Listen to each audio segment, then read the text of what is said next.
Welcome back, folks, to another Fallout 4 settlement tour. This is a long-awaited tour. I've been working on this one for quite a bit longer than I wish to admit. We're up here far up in the northwest of the Commonwealth.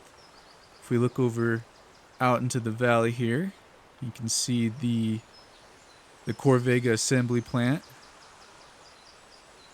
over in Lexington, I believe. Some of this may look familiar to y'all.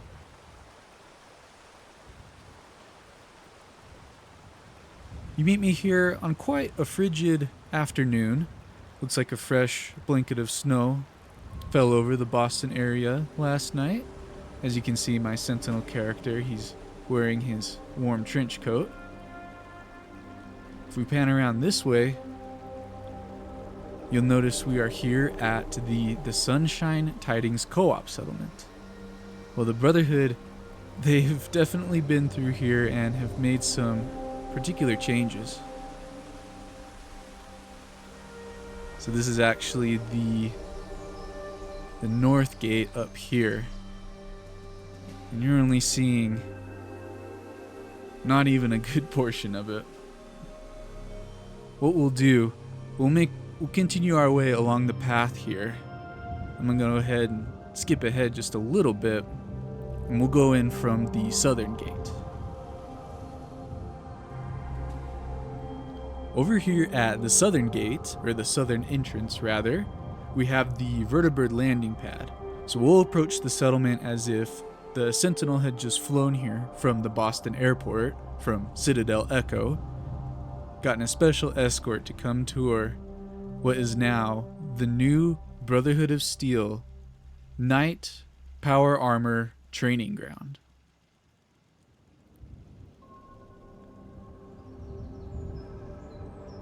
I've gotten a few suggestions and feedback about maybe implementing a sort of boot camp into the Brotherhood of Steel infrastructure.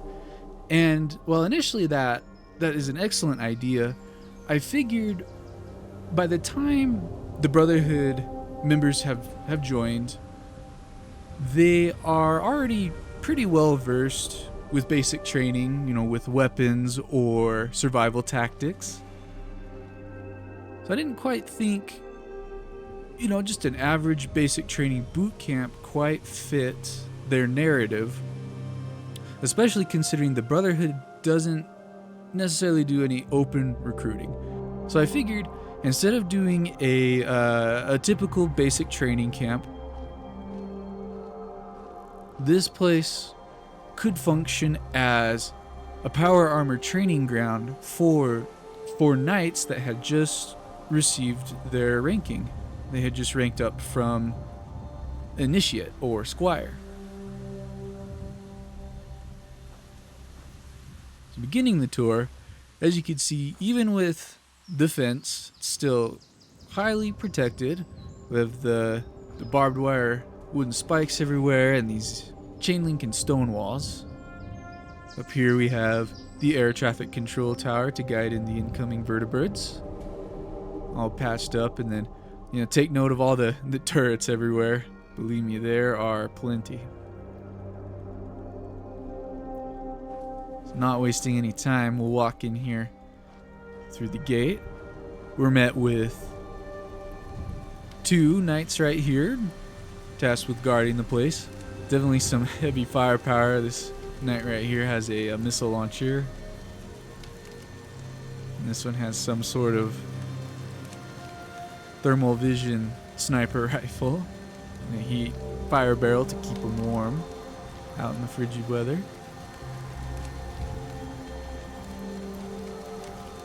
This is one of the many power generators around.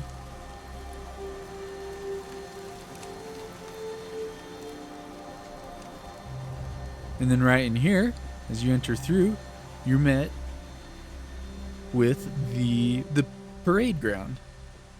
This is where knights that have just arrived here, this is where the assembly for the opening ceremony of the camp is held, and then the closing ceremony. Each camp I like to imagine is about a 4 to 6 month long session where they're trained to use the power armor. Right now, it's in between sessions, so there's not very many personnel, mostly just staff left over, getting ready to accept the newest ranked up knights. And right away, you may notice the new flag right here. I figured my character, with how much he's expanded the Brotherhood of Steel, especially in the Boston, New England area, he would have made his own chapter flag. Let's go ahead and get a better look here.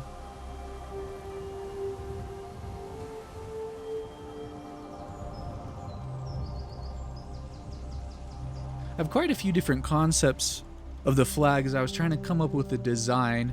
I tried to tie in Brotherhood imagery, you know, with the classic Brotherhood of Steel crest, with the sword and the gears. But I also tried to take inspiration from a lot of real-world flag examples. You know, some of these are inspired by old colonial flags or old empire flags. I have some concepts of other flags here on screen. As you can see, I drew inspiration mainly from one of the first New England colonial flags with the pine tree there, and then the red cross, the red ensign, St. George's cross, from both the flag of England and the flag of New England, if you will. It was a lot of fun to put together. I have made sure to make it 4K custom textured. All that stitching and all the cloth there. Tried to make it as realistic as possible. The flag, it doesn't necessarily symbolize my character specifically. It more so states this is the New England chapter of the Brotherhood. So not the East Coast, but the New England chapter.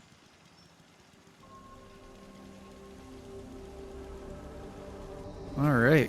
What we'll do, we'll go ahead. We'll take a look at the large central building later. We're going to go ahead and head down the alleyway here. Start with these side buildings. So down this way, we have one of our artillery pieces right here, our 155 millimeter howitzer weapons. And then it's kind of hard to see.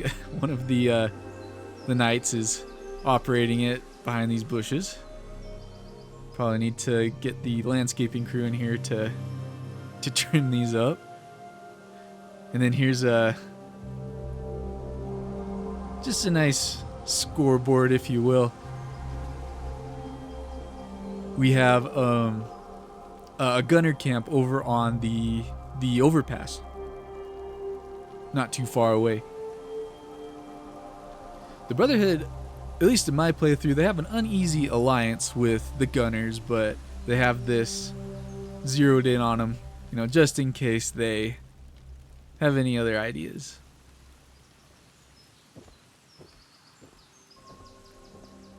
So although this isn't your typical basic training camp, it definitely has some key features of one, that being a gym right here. You know, power armor operators, they need to be in the best shape as possible. Go ahead and turn the lights on, each one as per usual on its own electrical system. I mean, at this point, I doubt it's saving much FPS. There's going to be some FPS drops around here. I apologize, folks. A lot of firewood out here because it's the dead of winter, at least in my game. They have to have enough fire to light the fireplaces in here, keep warm. So entering into the gym right here. Of course, you have plenty of weight benches and dumbbells around here. Got a couple folks right here conditioning.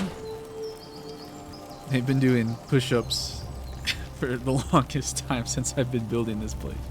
So they're going to be absolutely ripped, as you can tell already.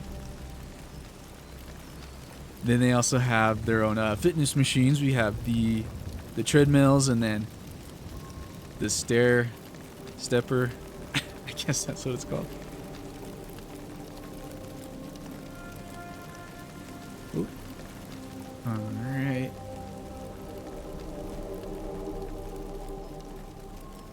The bench presses, and then there's the fireplace to keep warm at all times. The fridge to keep any water or protein shakes, raw eggs in it, keep from spoiling. Then here they have the locker room. And just your typical locker room with sink, towels, and they got the showers. All the piping in here, it's all practical. All of it's connected to water systems. It's not just coming from nowhere. If y'all keep your eye out, you can kind of see some cleaning supplies to keep the place tidy.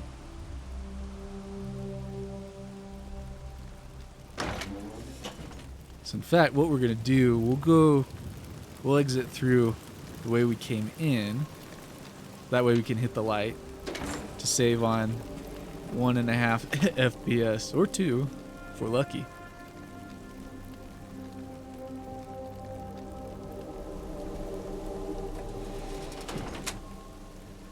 And then right here, I thought about, how I am with making settlements look like they are mid-construction.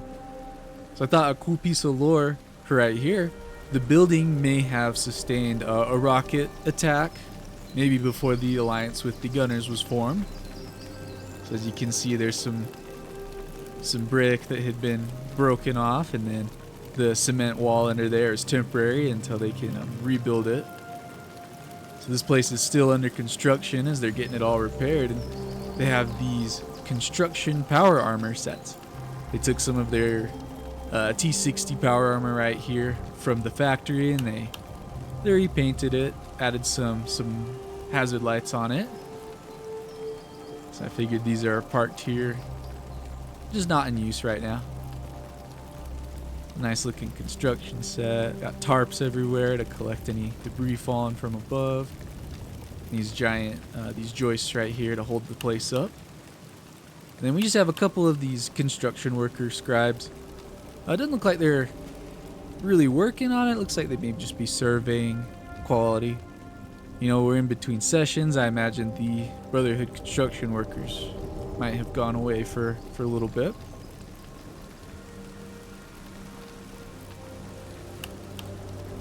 And then over here, I'll show you the other entrance into the gym. And then here are some of the water tanks where the water for the showers or the drinking fountain is stored. So this is just a very small portion of the plumbing system. And then here's the main pipe, I guess, that carries the water. Yeah, that's all connected. We'll see quite a few water sources. Y'all keep your eye out. I'll try not to mention it every time I see it. And then this leads us to one of the first living quarters, the barracks. Here's the New England chapter flag once again. Got some more firewood out here. This is one of the housing units.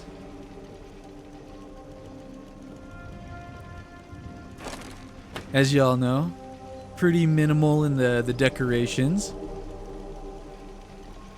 Newly ranked up knights will live here for the duration of the training session. And plenty of fresh towels and fresh sheets. Nice fireplace.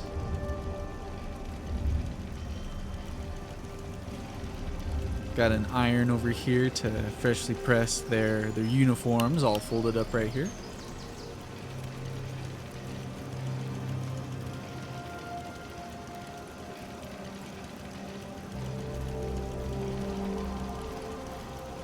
I imagine this housing unit in particular needs to be on their best behavior because they're so close to the main building here.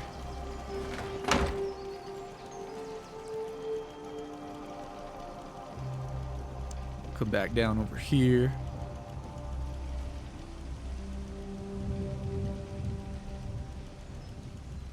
Oh, it looks like there's another construction power armor set. This one, they fitted the T-51 power armor with construction equipment augments.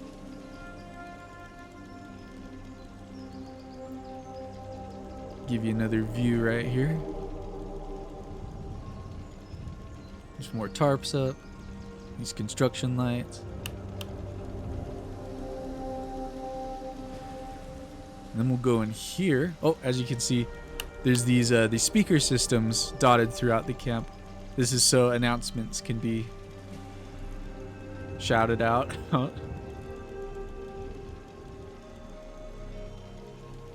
And over here is the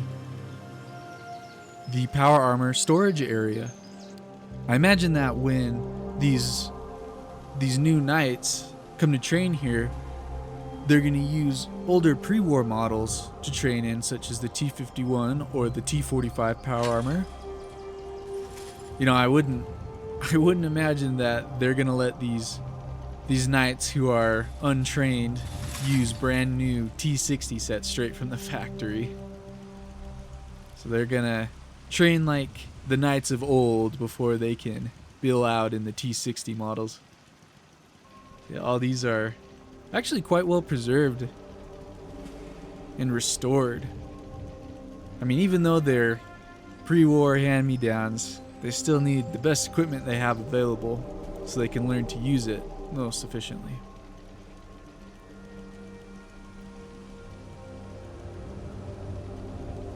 This is sort of the main storage out here. It's a little breezy outside with the tarps. And then back here, oh, someone left this gate open. It was probably me. The NPCs don't really make their way back here. Anyway. Then we have this gate, or this box car right here. This is just more power armor storage. Just a little overflow. So they have some full sets up here. And then I made sort of a filing cabinet system here, just where they store loose armor. So they have it open right here. Got some T-45 helms in there. And then of course these are filled with the armors that are labeled there. A little step ladder. They can park the suits up there. And then over here, just some more full suits of armor. Ready to go whenever needed. Some equipment there.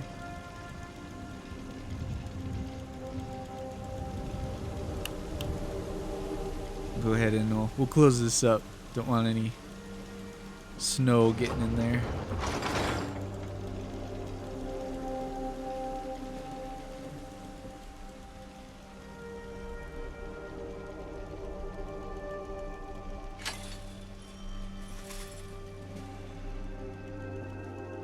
And then inside this shed, not much is going on.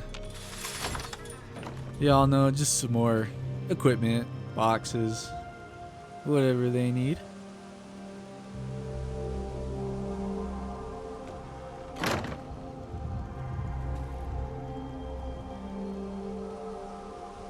Some more firewood for lighting up the fireplaces, and then some more of the plumbing system once again.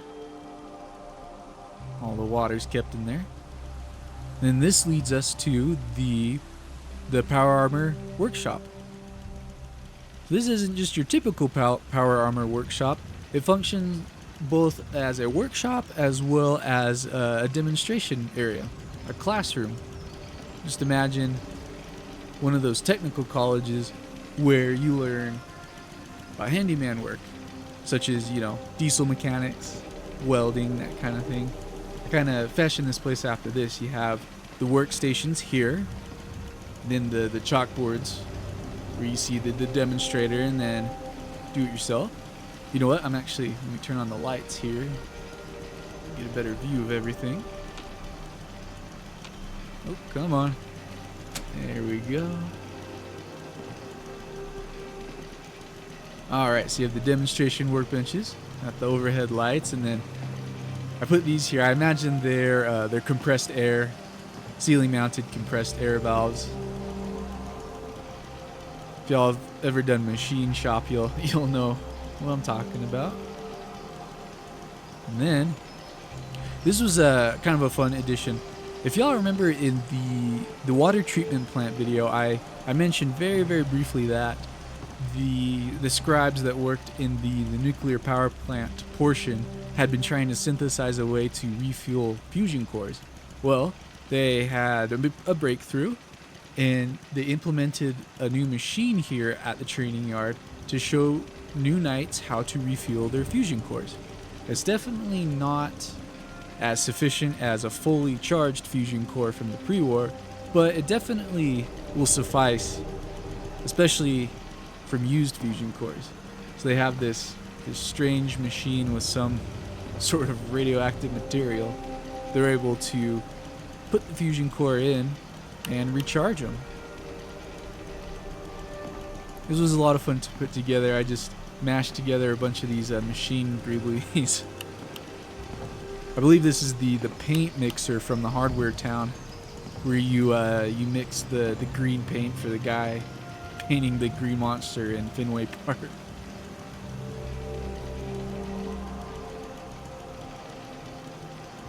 Moving past the power core recharger, got another workbench, and then one of the on-site demonstrators looks like he's just patching this armor up.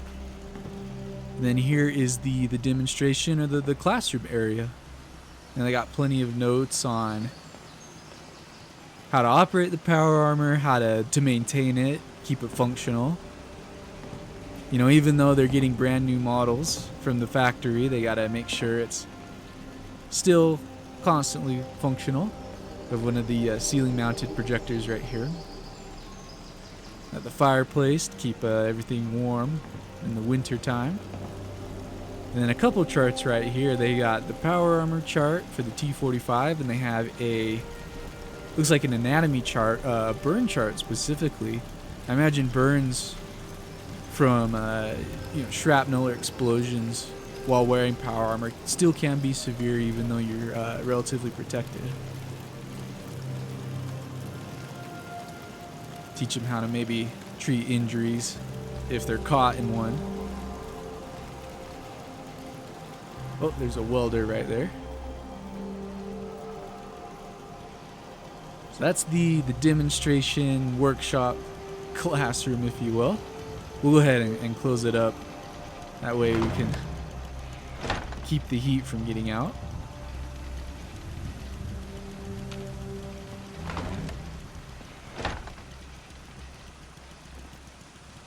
And then that finally leads us over here to the obstacle course. Now, you can't have a basic training camp or a training yard without an obstacle course. And I figured this isn't necessarily an endurance obstacle course like a typical basic training camp.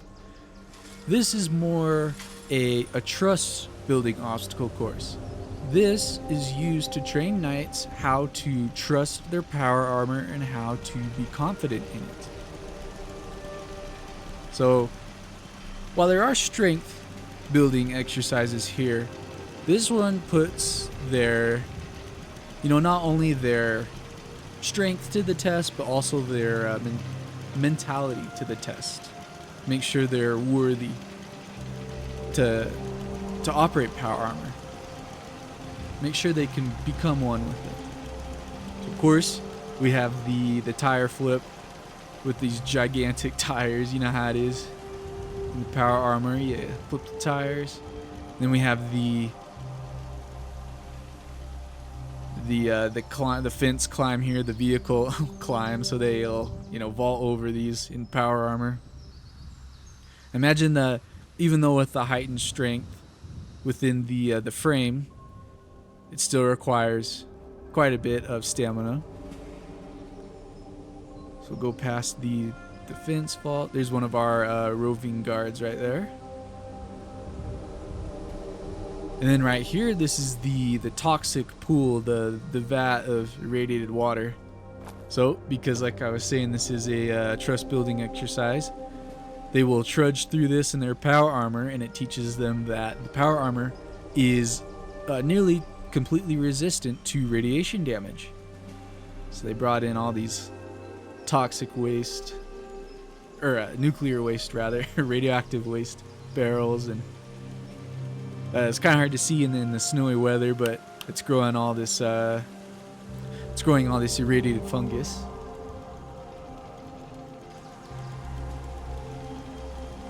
We'll come this way. Oh, ignore that. I don't know why it keeps spawning. That deceased individual keeps spawning here, but we'll just disregard that for now. And then after the first couple trust building exercises, we have the dumbbell right here with the giant tires, just to remind them that they have extremely heightened strength within the armor. And then they call this the Tunnel of Doom, if you will. Another strength building exercise.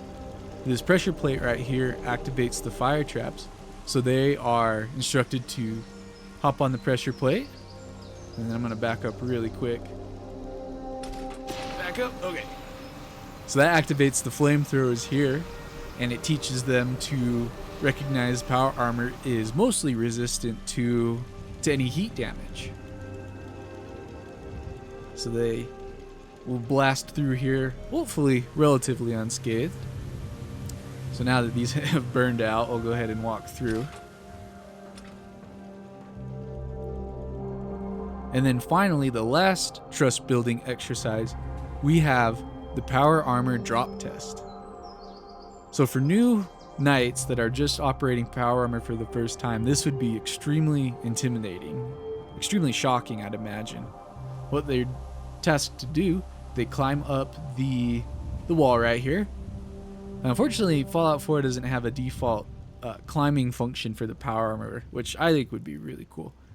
But I imagine they climb up the wall here with the small footholds, and then for folks not in power armor, they'll go ahead and take the lift. Go ahead and take that. Oh, we're on level 1. We're going to level 4 actually.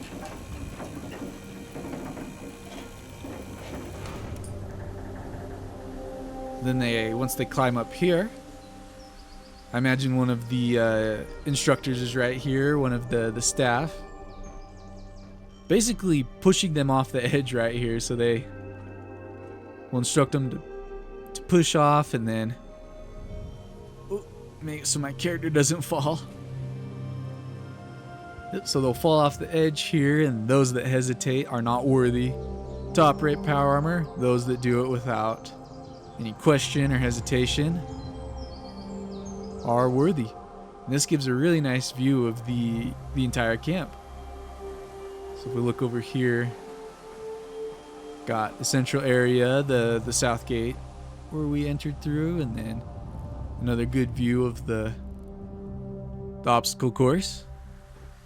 And then if we look over here, all of that we still have to tour. So folks, get comfortable. We're gonna be here a while.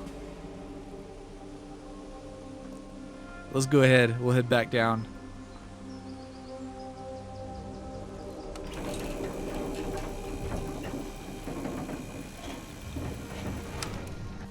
So there's the obstacle course. What we'll do, let's continue on this way.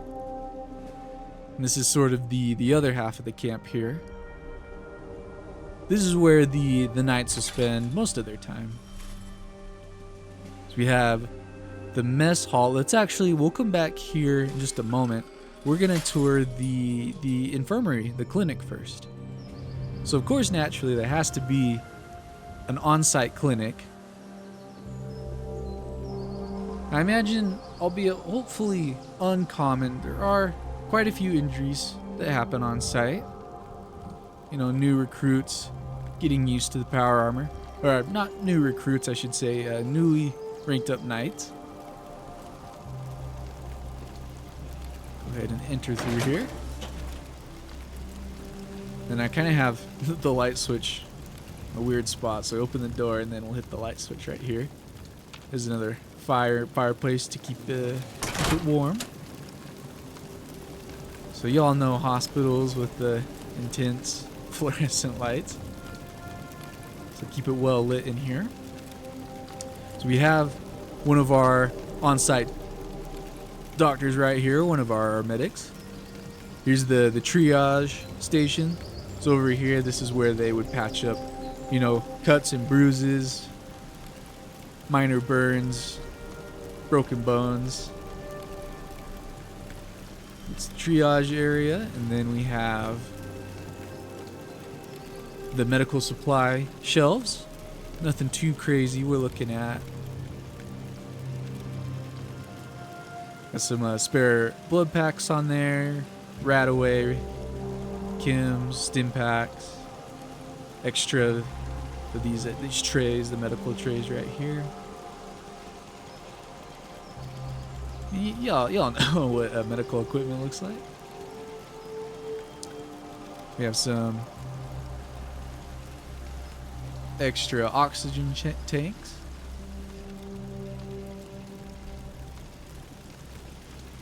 And then over here, we have two surgery tables. This right here, this is the extraction table.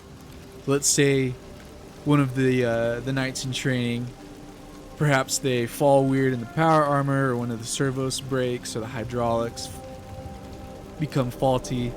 This is where they are brought and physically extracted from the armor. They're sliced open. We have our medical.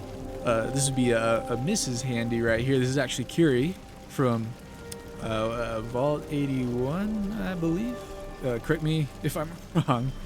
So Curie here, we have her on site as the extractor medical bot with her saw blade and the blowtorch augment. Then we have different size saw blades right here in case the extraction isn't going as well as it should. Need a little bit more persuasion. Yeah, right here it's suspended with the power armor frame. So if if you're sealed shut in your power armor, or perhaps, you know, worst case scenario, perhaps you break bones and you can't operate the frame to open up to get out. This is where you're essentially cut out. Then over here, this is the general surgery table. So this would be where, you know, surgery happens. We have another one of our scribe doctors here. Looks like he's surveying some x-rays. And y'all know plenty more medical supplies right here. I love these old-fashioned sort of 1800s anatomy charts.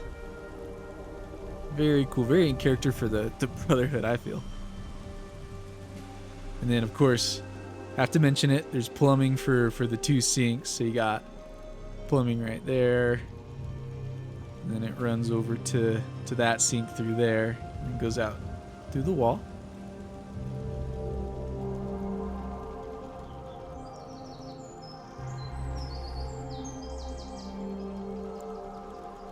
So that's the camp infirmary, the camp medic. This is one of the heaviest hits on FPS looking back this way. So we'll go ahead and hit the lights. Oh, maybe. We'll head out this way once again. This is actually a really cool view of the central building there in this overcast, frigid day.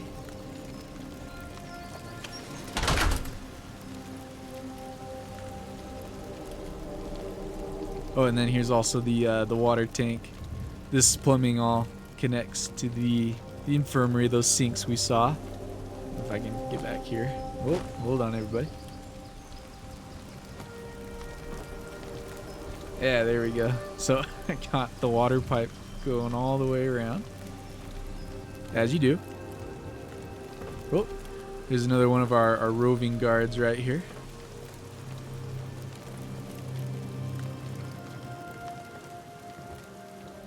So then finally, we'll take a look at the mess hall here. I'll go ahead and put the lights on. And then in here, this was a lot of fun to put together. I really wanted to emphasize just sort of the abundance in resources they have. I mean, the Brotherhood, they've expanded so far and become such a powerhouse in the Commonwealth that this just screams abundance and indulgence with all the food they have, all their resources. I mean, right away, looks like someone picked up a gigantic order of donuts from the Slocum's Joe donut store in Sanctuary Hills, if y'all remember that video. But right here we have sort of a buffet style setup. Got the drink dispenser, plenty of different flavors of coffee, decaf, condiments, clean dishes, trays. Have water, plenty of water tanks around here, and then we have our mess hall officers here. You can buy meals, have them freshly prepared.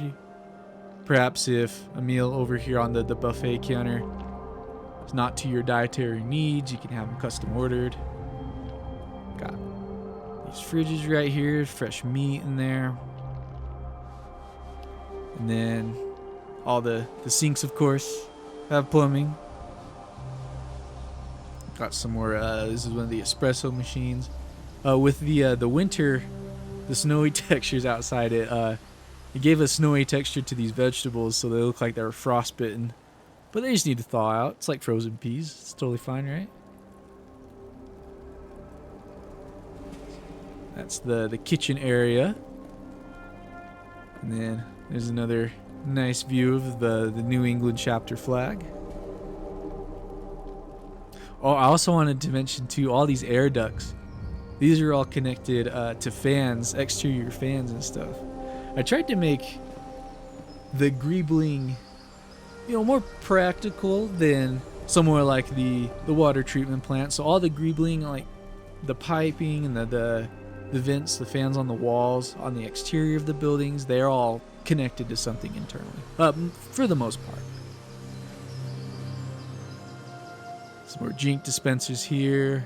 Got a Nuka-Cola vending machine. Looks like these folks are on a lunch break. Then here's the sinks. All got plumbing as well. Take note. Got some sinks right here. Wash your hands. Maybe if you have your water bottle, your what are they? Stanley Cup. If you have your Brotherhood of Steel issued Stanley Cup, you can wash it here. And just some nice tables. Oh, soldier, this better not be your mess right here that you just left. Or some demerits will be handed out. I love these. I got a retexture for some of the like the dirty water carton. So it looks like they've repurposed these old milk cartons to water. Yeah, if that was milk, old milk carton, that would be bad. Got plenty of condiments though, salt and pepper. Then over here is the commissary. We had a commissary area in the water treatment plant build.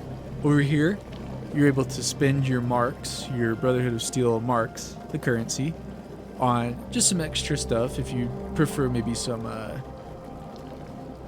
mac and cheese or cram, or perhaps if you want some of these snack cakes as desserts, you're able to spend some marks on there. Looks like we have some purified water from the water treatment plant. If y'all remember, the Brotherhood Has these custom labels for them.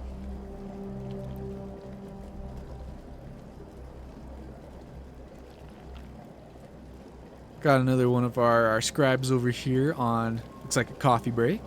And then of course the fireplace to keep the place warm. The fireplace right next to the ice box, the cooler. I don't know how smart that is, but you know, not judging. And then here's the cash register for the commissary. We'll go ahead.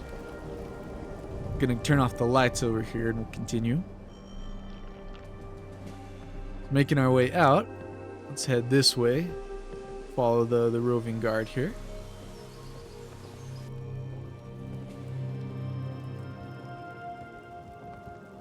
So before we head up the path here, we're actually gonna deviate and head this way. Oh, as you can see, there's more firewood for the fireplace inside the mess hall. We'll head this way.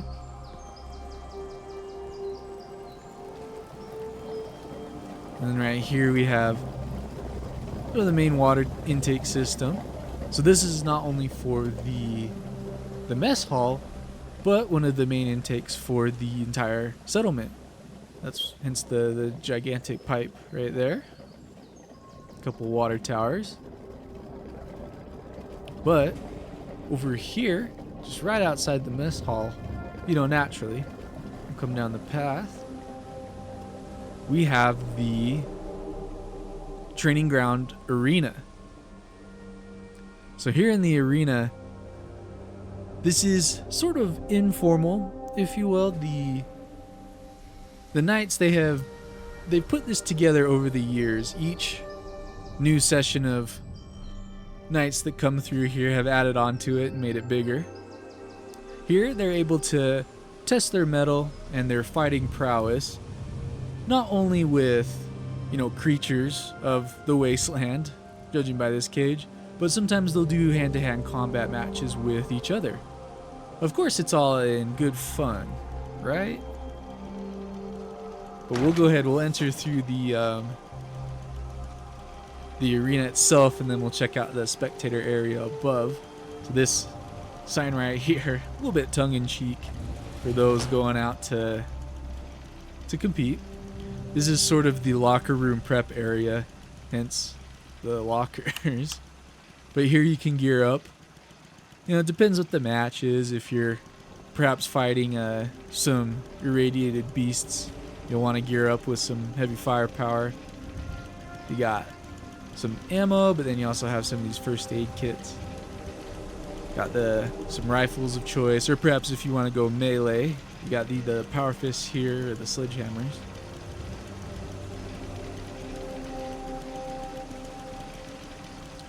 So we'll go ahead outside here in the arena gate. It's not too crazy. The terrain is quite uneven, at least for my liking. If you lose your footing in here, that could be catastrophic, I would say. As there's the infirmary just above. You can see why it was placed so close to this place. But then through this gate, this is the tunnel, the entrance for the cage right here. We'll go check out the spectator area and the cage. So then you come through here.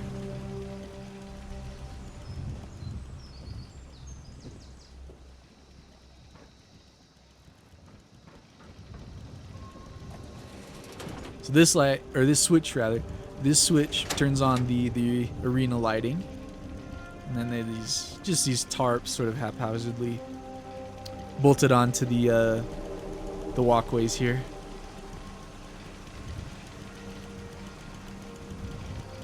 No seating up here. This is, the Knights will come up here and they just kind of stand, lean over the edge, you know, cheer their fellow Knights on, or boo them, depending on popularity, I guess, support. And then over here, we have the animal cage. The Yaguai bears, the mutated bears, show up pretty frequently around this area, especially being so far up in the northwest. So they've been capturing a ton of those. A couple of these switches right here. So this switch operates the cage. For some reason, I try leaving the settlement and I leave for a couple of in-game days, even a couple in-game weeks, and I can't get a Yagoi to spawn here. I don't know if that has to do with some of the NPCs around here, or perhaps that it's the settlement is way over the build limit. I couldn't tell you. Also, I mean, I got a mod that extends the build area way beyond the vanilla game. I mean, some of y'all that have built here can definitely tell that we're far beyond the limit, so maybe that might have something to do with it. I don't know. This is where they capture the Yagoi, or keep the captured ones, and then they've built this fence around it so it can't get out. That way they can funnel it into the arena. And then this switch right here, go ahead and open it up. That operates the gate. We'll go ahead and jump down. Find a spot to jump down. There you go. So that opens up the gate right here to let the Yagoi, to release it into the ring. So hopefully whoever's fighting down here, they are prepared. Alright, so there's the fighting arena. We'll keep making our way down here. So over here, this is the gate that we passed by in the intro. This is just another entrance into the camp. For anybody walking along the dam right here, this is a pretty well-traveled pathway, especially for Wastelanders, so they'll definitely be coming past here. We have the two flags right here, the main Brotherhood sigil and the New England chapter flag. Plenty of turrets everywhere.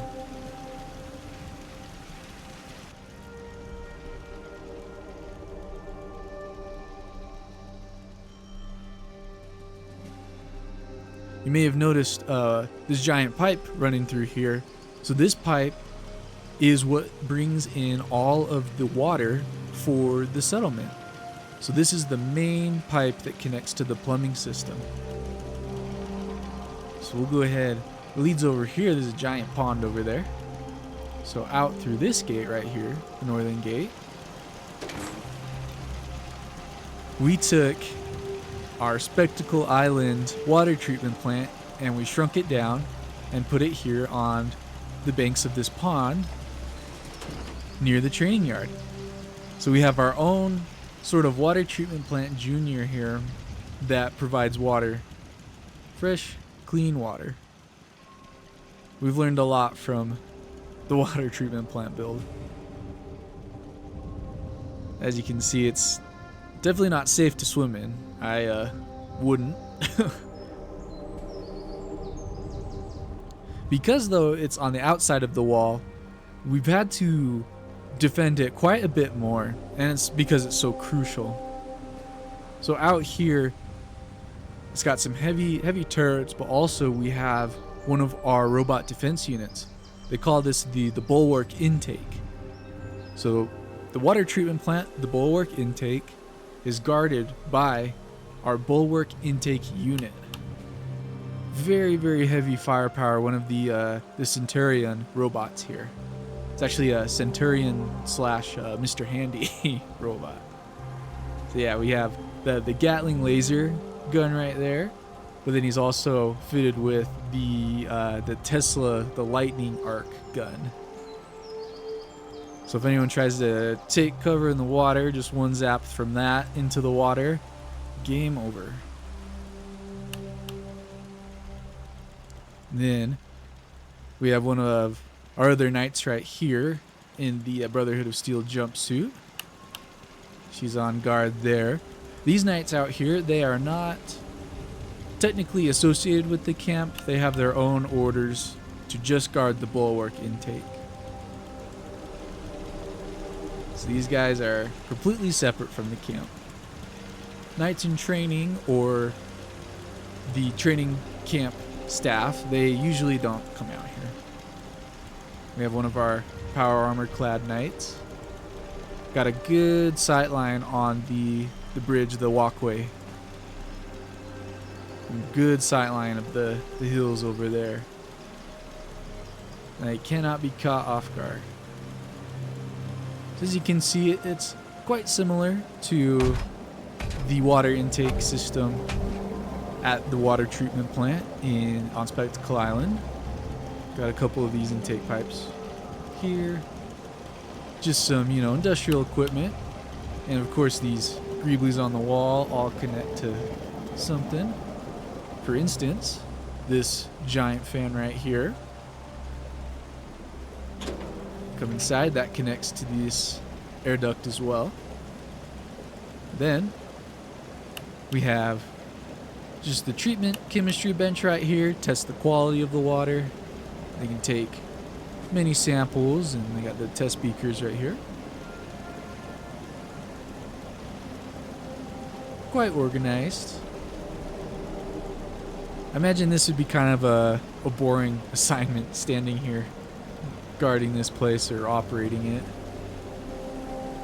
Got one of the giant water pumps here, ham radio to speak to whoever.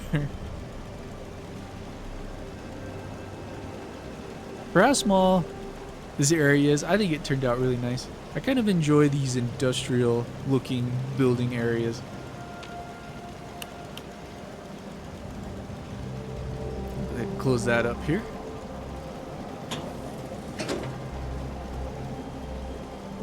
And then this stone wall here, it looked a little too pristine, so I added these boards up here, these supports, to rough it up a bit, make it look like it had been here, but the Brotherhood came through and salvaged it a bit.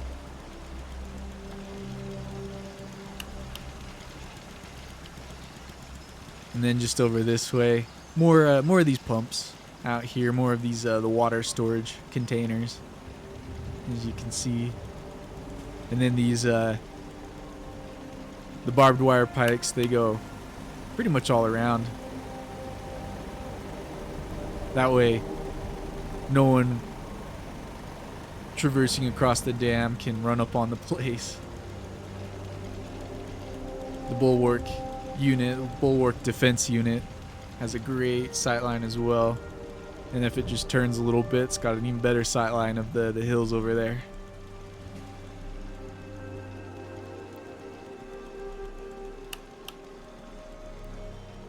So go ahead, we'll make our way back up into the camp, just up the pathway here. The step above, my guy gets stuck on it sometimes, so we're gonna come from the corner here. There we go. Here's another nice view of the arena. They have this turret right here just in case someone makes their way through the north gate somehow. And then the pipe right here. If y'all missed it, I forgot to mention the pipe right here. It connects to the pipe right there. It goes into the ground. And then this pipe connects to the water collection vats from the purifier. That pipe connects underground and then pops up right over here. And it continues its way over this way, underground once again, pops back up right there into the main water intake. And then, with the piping system, goes across the roof there, and it's distributed all throughout the settlement.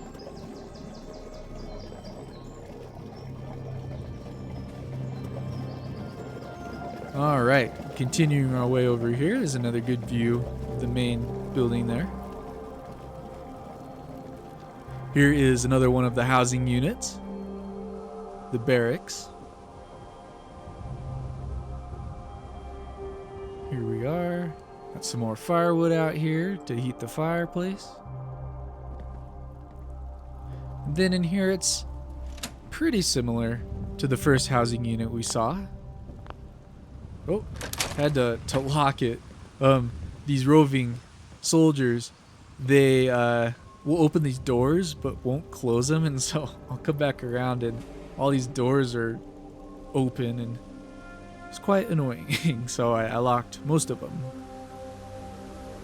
But yeah, just another barracks area. Y'all know what to expect here. This one, I decided to detail it just a little bit more, not so over the top, but they've personalized it just slightly more. This one's a little bit further away from, you know, where leadership would usually hang out, so they can get away with just a little bit more.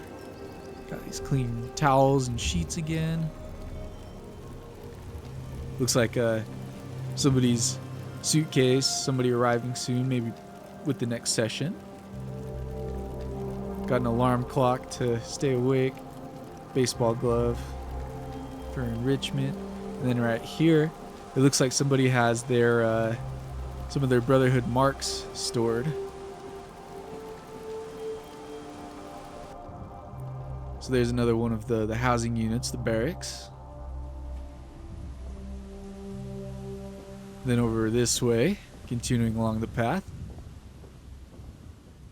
we have another one of the barracks buildings right here.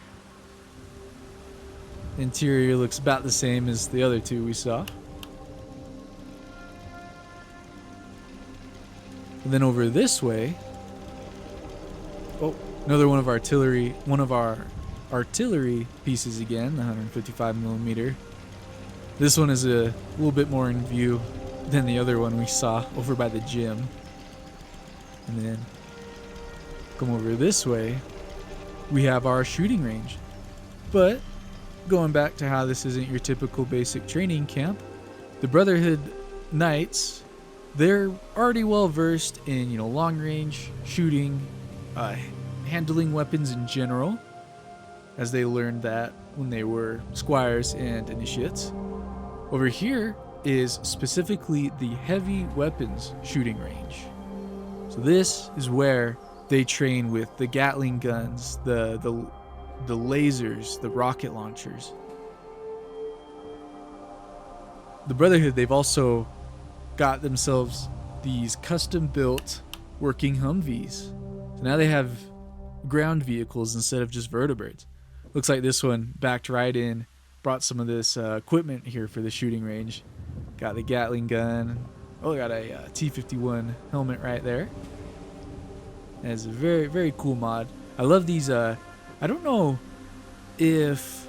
I think some of this is kit bashed, but also custom mesh. It just looks really cool, really convincing. What I'm going to do, I'm going to turn on the range lights. It's a little bit dark out here with the overcast weather, so we'll turn on some lights to get a better look at the place. So here's the target range out here. This fence right here. Obviously, you're not really going to keep anything out with it. It's more so to discern the border of the shooting range. And then right here, this is one of the observation boxes, I guess. Basically, if the Brotherhood leadership or clerics want to come watch the knights test their skills at the shooting range, this is where they would come observe. It looks more like a blast safety box of like a bomb testing facility. All right, so coming over here, we'll check out the interior of the heavy weapons shooting range. Go ahead and flip on the lights. Also, of course, take note of the plumbing system there, and then these vents, the wall greeblies. Turn on the lights here. Then here, this isn't necessarily an armory. This is just where they will bring over ammo, and they'll make any extra adjustments to the weapons as they're tested on the shooting range. Got a sink right here with the pipes. And then over here, this is the range master's desk area. Oh, There's our range master. He's inspecting the weapons before they're used, of course. The range master's desk, and then there's a surveillance system around the place just to make sure everything's in order. So in here, they have a couple of these heavy weapons right here. Got I believe this rocket launcher shoots 8 missiles. Yeah, very, very powerful stuff. Hello, sir. Carry on. And then this switch right here by the desk, let's say they, start firing, start launching rockets. They'll go ahead and hit this switch. And this switch, it turns on the red lights with the label indicating the range is hot. This indicates to all the personnel, they need to wear ear protection or not to walk in the target area. Here we have several of these miniguns getting some last minute adjustments. Got the tools right here, plenty of tools. And this is kind of cool.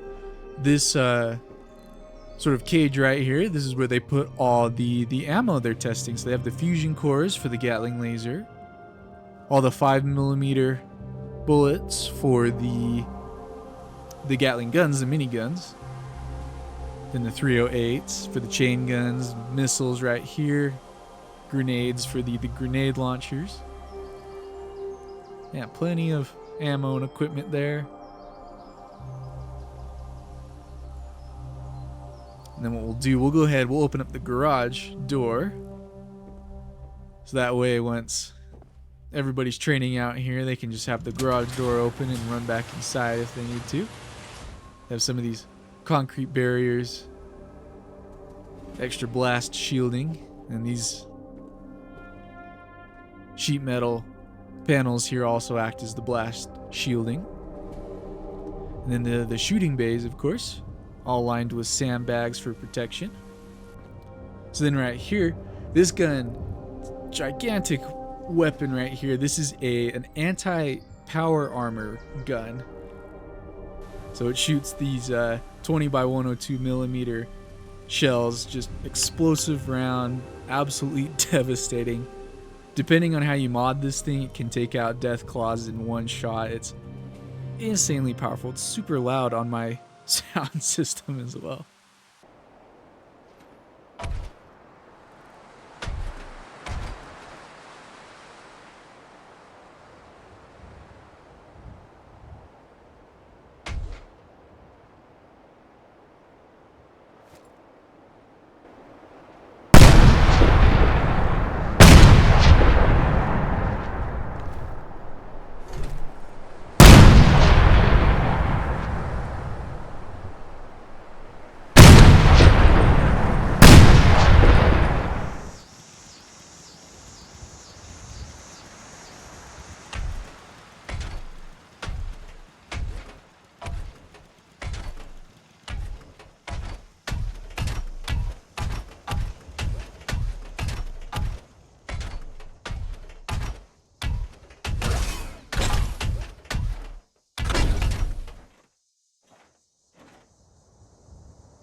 Looking at some of the targets out here, this tank has been set ablaze by, I imagine, some of these explosive rounds. The tank is here to test the armor penetration and the explosive power of these. There's some very heavy-duty targets out here. We'll take a look in just a moment. Another one of these bays right here set up with the minigun right here. All these 308 rounds ready to be fired. And then this bay right here, not in use at the moment. All cleaned up and ready though.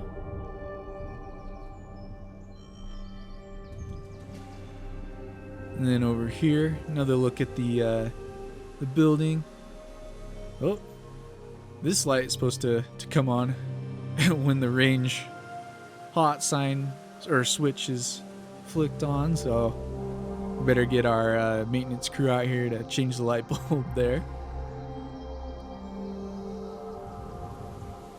So let's go out, take a look at the targets. Yeah, I tried to make it somewhat unique to really test the power of what I imagine these weapons have. So we have these multiple panels right here. This tests the armor penetration bullets. So you would shoot through these panels and try to hit the Nuka-Cola quantum bottle there. And then of course the tank. Looks like they tested it on a statue, it would seem. And all these old cars right here. These barrels are all charred and crispy. For any of my Half-Life 2 fans, we have the red barrels. Of course, one would know the red barrels mean they're explosive. Have an Assaultron corpse right here, just to continue testing the armor penetration capabilities. And then these poor feral ghouls are getting exactly what they deserve in the eyes of the Brotherhood. And I have all these targets up here strewn about. The key with especially the Gatling guns or the Gatling lasers, accuracy is not necessarily a priority. Mostly it's just spray and pray, and whoever's in front of the barrel will be eliminated. Then I have more of these structures right here, kind of set up like the Angry Birds, you know, towers, just to knock everything over. Y'all know how it is. But then right here, strung up to these tree branches, we have power armor. This will also just show the Knights the capability of the Brotherhood weaponry. This one is also charred and blackened from fire and explosions. So yeah, that X01 power armor is not in good shape. That's been shot at multiple times. Alright, so that is the heavy weapons shooting range. We'll head back down here, and then I'm going to hit the lights just in case. Even though the FPS is actually quite good over here, I have it capped at 60. So nothing too bad, thankfully. Oh, and then another one of the working Humvees. It looks like they pulled into to back up here, dropped off some more crates, it seems. And then also, of course, I wanted to take note of the plumbing. Got some more water tanks back here to supply the sink. I imagine there's also a sprinkler system as well, just in case any fires happen. Then continuing back this way on the makeshift path, we'll go back to the, well, I guess the main pathway over this way around the housing unit. And then this takes us back to the power armor drop test.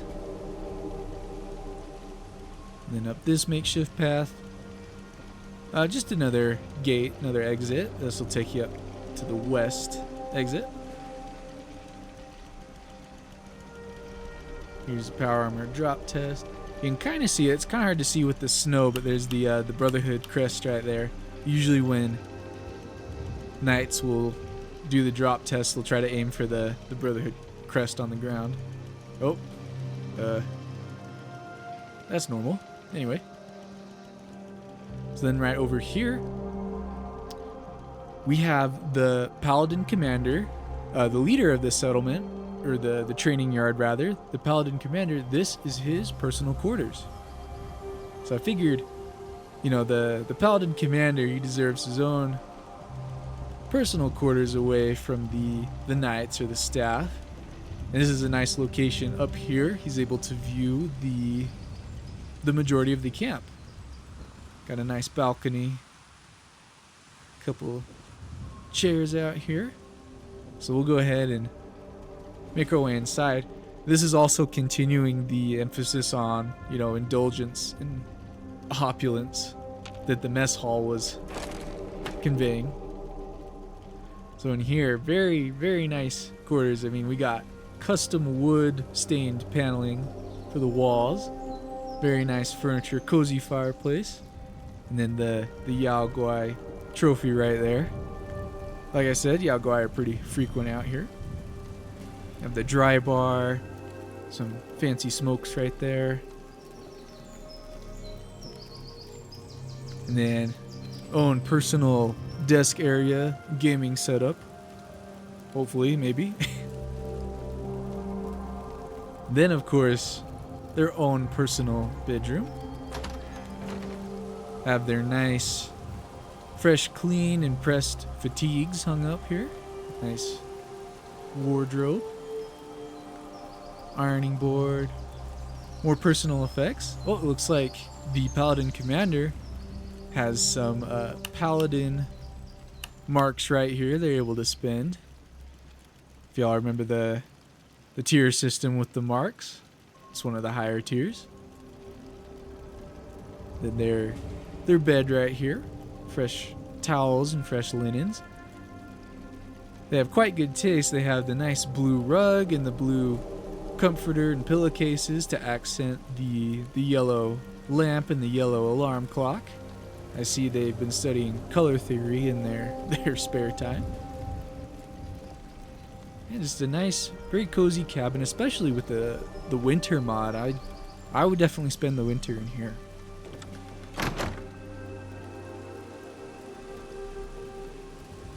Alright, we'll make our way out once again.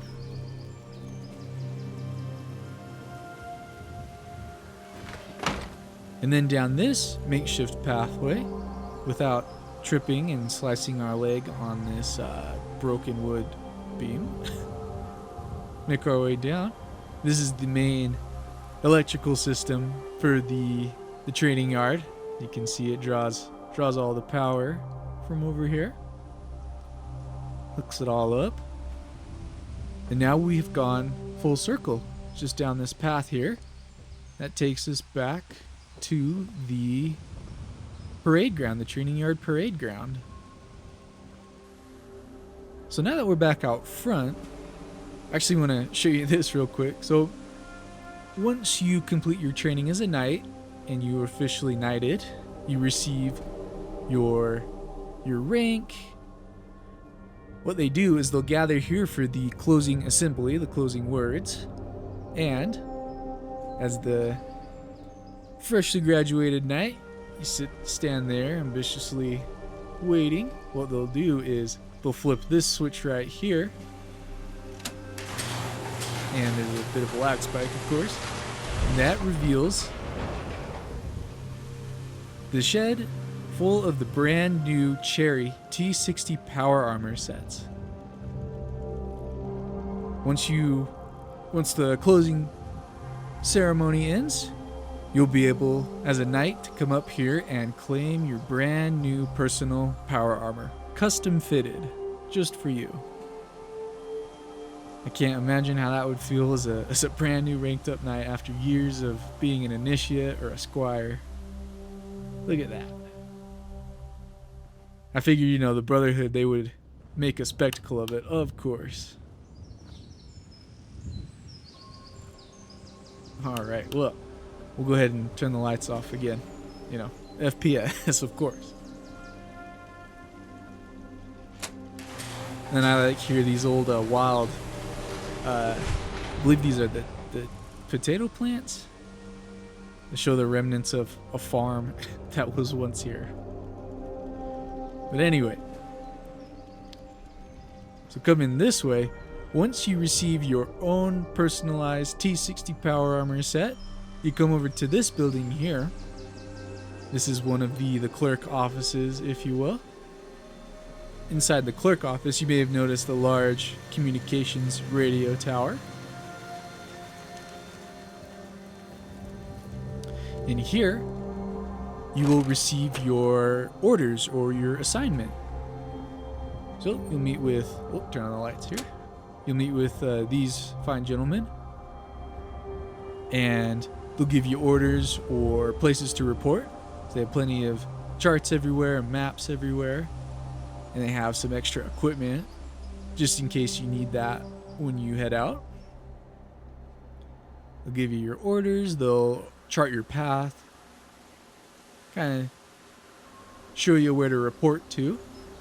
They have a server right here, and then the air duct system cooling the server, which is where the air outtake takes it out.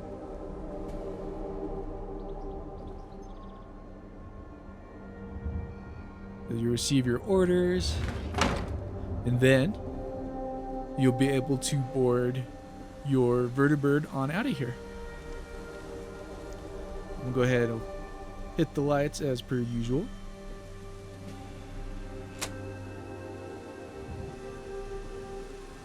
So one more lag. All right, there we go. So one more exterior fixture to show you. So we saw the shooting range, right? Well, like I was saying, that isn't necessarily an armory. That's where they tool the weapons and make any last minute adjustments. Right here though, this is the armory. And once again, not your typical armory.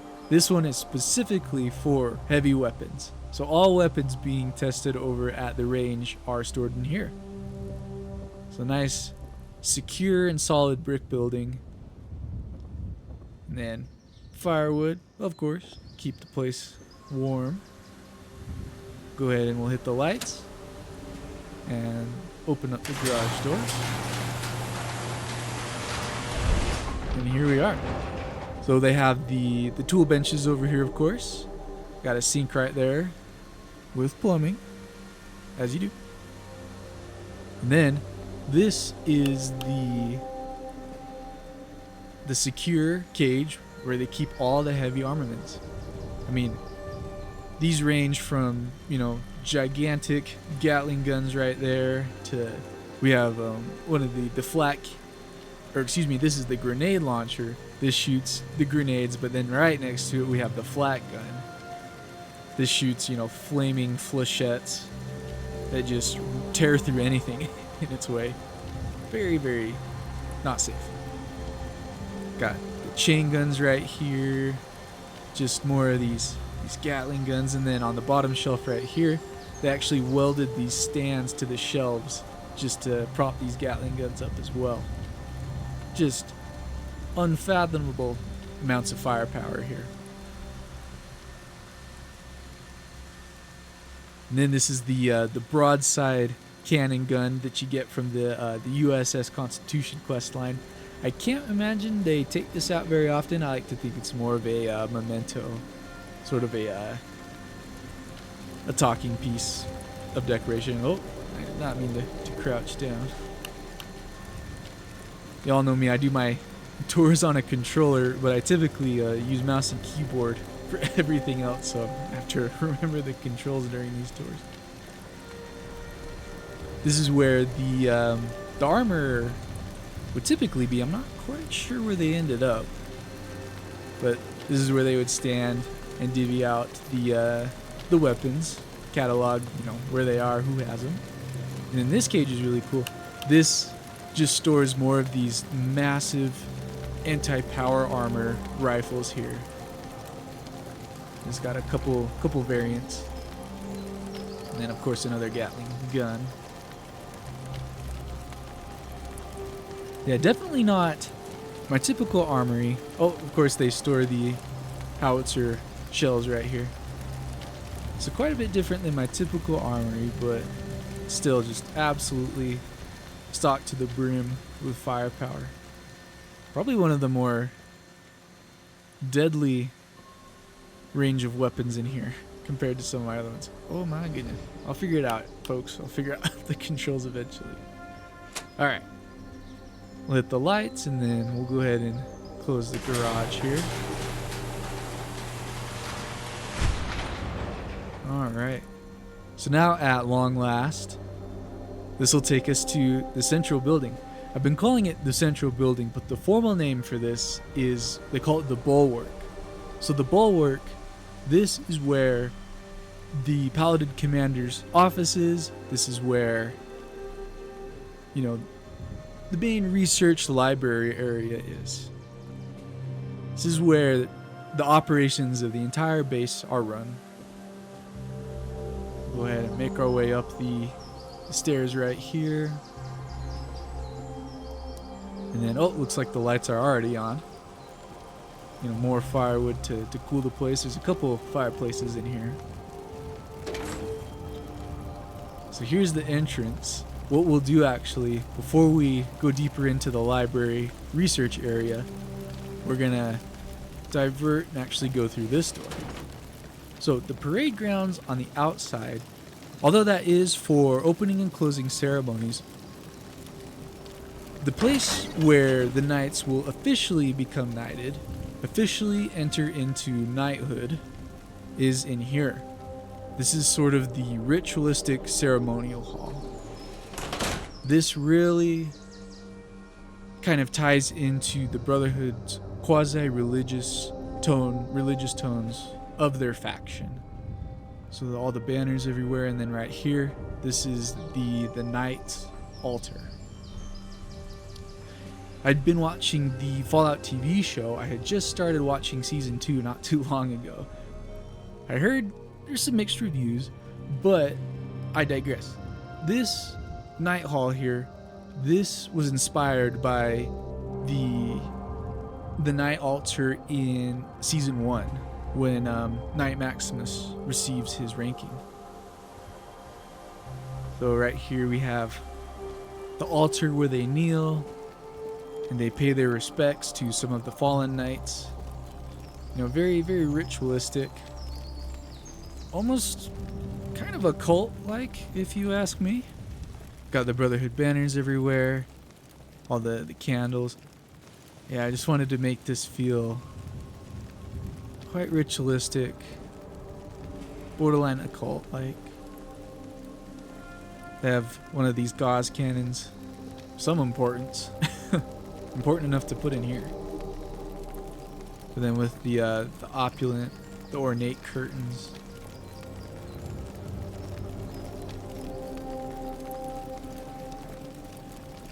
And then they have the post, the eternal flame right here of knighthood. I had a lot of fun putting this together. This was a very new thing for me to build. I really like these curtains as well. I couldn't imagine a build where I could use them until this build. It feels like a medieval night hall, especially with the candlelight everywhere. This is definitely a unique build for me. I love how it turned out. So that's the ritual hall. Let's head back through here. The entryway of the research library. We have just a little reading nook. This one of our scribes right here, she's warming her hands. It is quite chilly. And look at this. We finally have some artwork around this settlement. This one was actually commissioned by the Brotherhood, and I'm sure y'all know what it is. My brother, I showed him this settlement a little while ago, and he looked at that painting and thought, he's like, is that Slenderman next to the Brotherhood? I was like, oh, the airport air traffic control tower kind of looks like Slenderman. Then in here, so this is the research library. I imagine the knights, they're encouraged to come through here every once in a while, maybe study up on old world tactics, military tactics. We have several of these magazine cases right here. These power armor manuals are really cool. They're custom modded and textured. They're just manuals, they show how to operate each model of power armor. We have some old pre-war military manuals and texts. And then we also have some Brotherhood texts. So these ones are full of not only Brotherhood military tactics, but also Brotherhood doctrine. But then plenty more reading material. They're always bringing new stuff in, I imagine from pre-war military sites. And then, of course, as it's so labeled, this doorway leads back into the power armor demonstration workshop. Way back at the beginning of the tour. So we'll go ahead and make our way through here once again.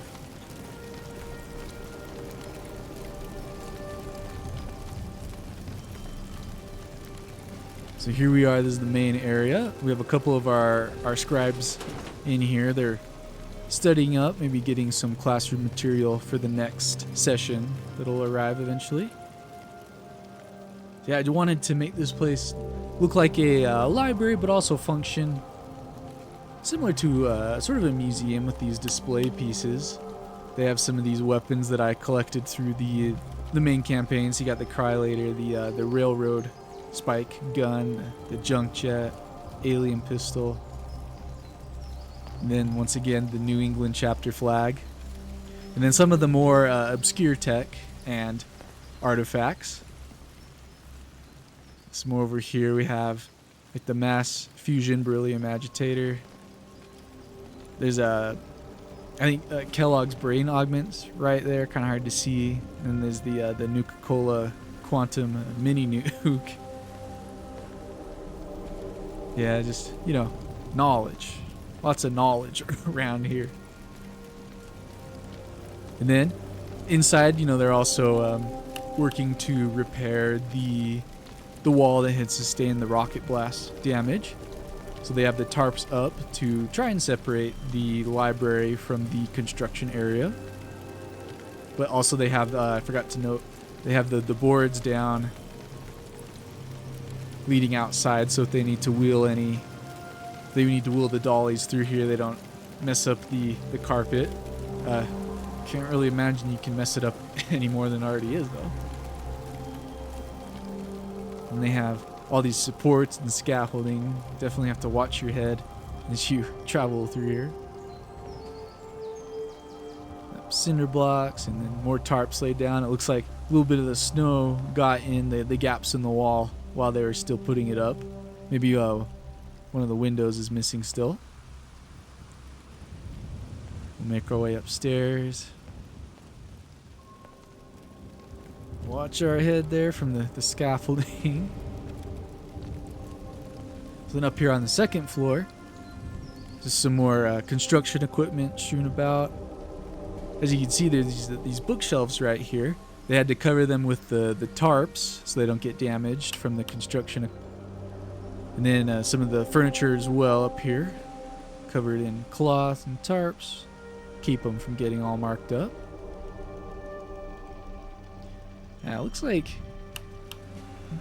this place fared fairly well from the rocket blast. Here, what I'm going to do, let me turn on these construction lights right here.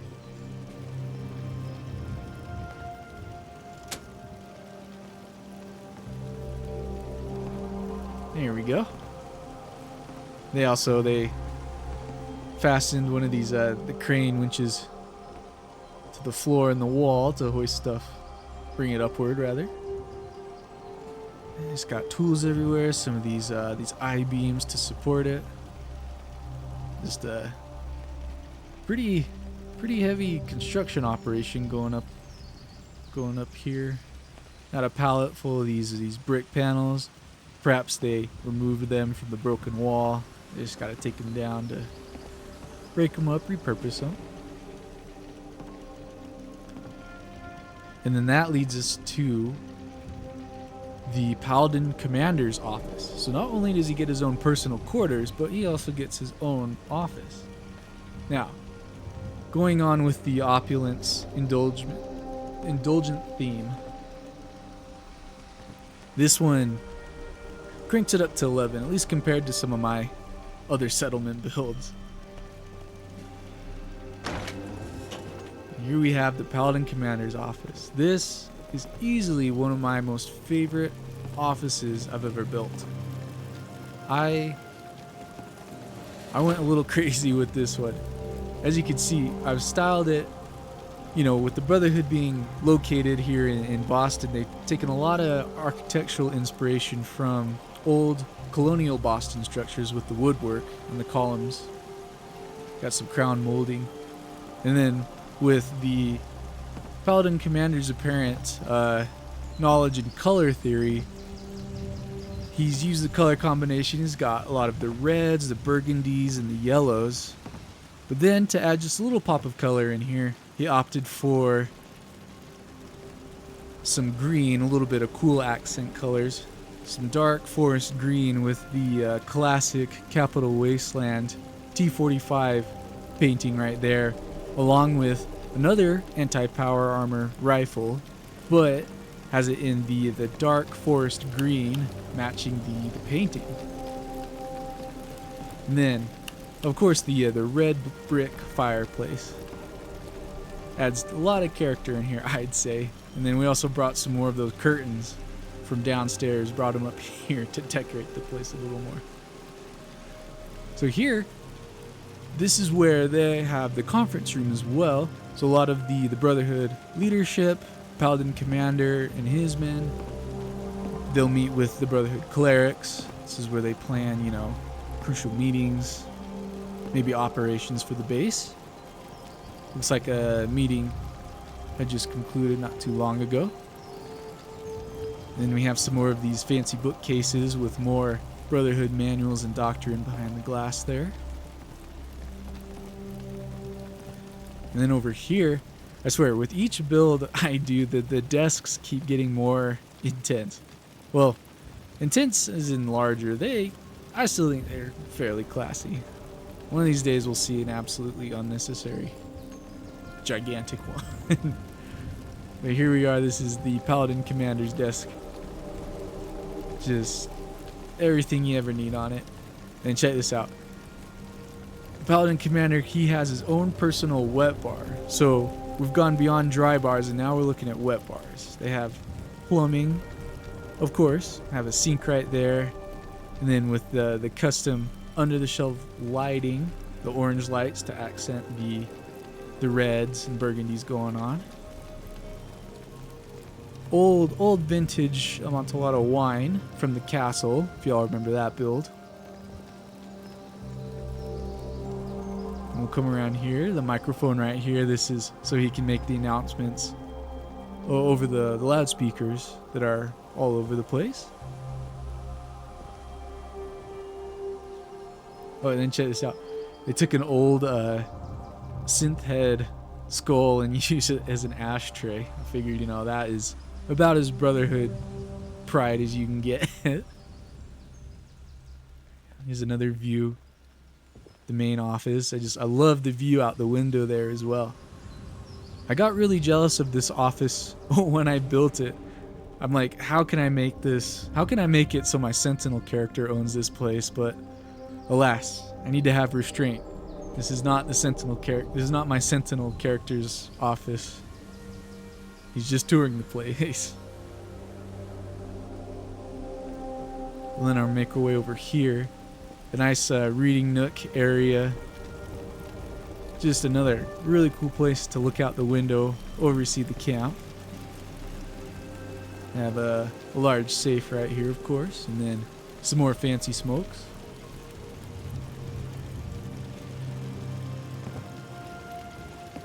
And then a grandfather clock. I imagine they salvaged this from one of the museums downtown. Yeah, the Brotherhood have gone beyond industrial survival aesthetic. This is now, we're into opulence and indulgence. And then, of course, with this office, it warranted its own personal balcony to oversee the camp even more. And then out here we actually have the Paladin Commander himself. Looks like he's being hassled by a couple of the clerics right here. In my lore, I imagine the clerics and the militaristic side of the Brotherhood, so the Paladins and the Knights, they might be a little at odds, especially with the asset allocation addendum back in the Brotherhood exchange video. There's some bad blood because of that. If y'all want to check that video out, maybe read some of the documents, he kind of sheds some light into what I'm talking about here. So our Paladin commander, he's maybe had enough of the clerics being on site. He's just really eager for them to head out. Meeting's concluded. Why on earth are they still here? Got these custom cleric robe. It's a mod. They're based off of the clerical robes in the the Fallout TV show, and they're just fantastic clothing mod. I mean, they're textured so well. It looks so eerie. I love it too. The gentleman right there with the satchel kind of looks like a mage from Skyrim. Then right here, our Paladin commander, he's wearing some custom Brotherhood fatigues. As you can see with the patches right there, shows his ranking.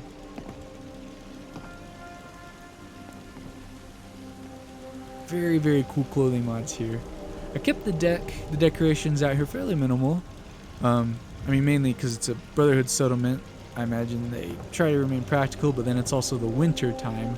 Not too much furniture out here. They have, well, along with the wet bar inside, they gotta have the dry bar outside. And then just this nice patio furniture here, made out of copper. One of them is, well, the chair and the table aren't quite oxidized yet, but the one chair is, unfortunately.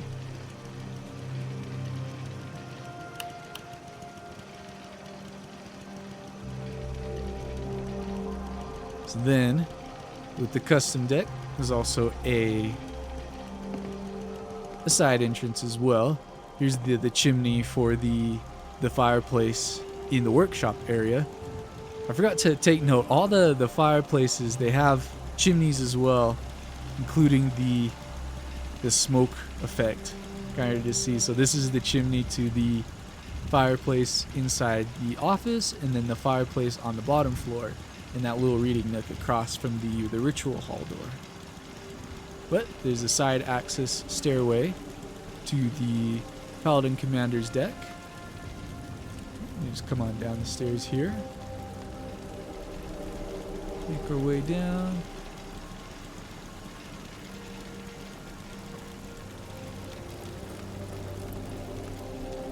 And once again, this leads you back down to the parade ground.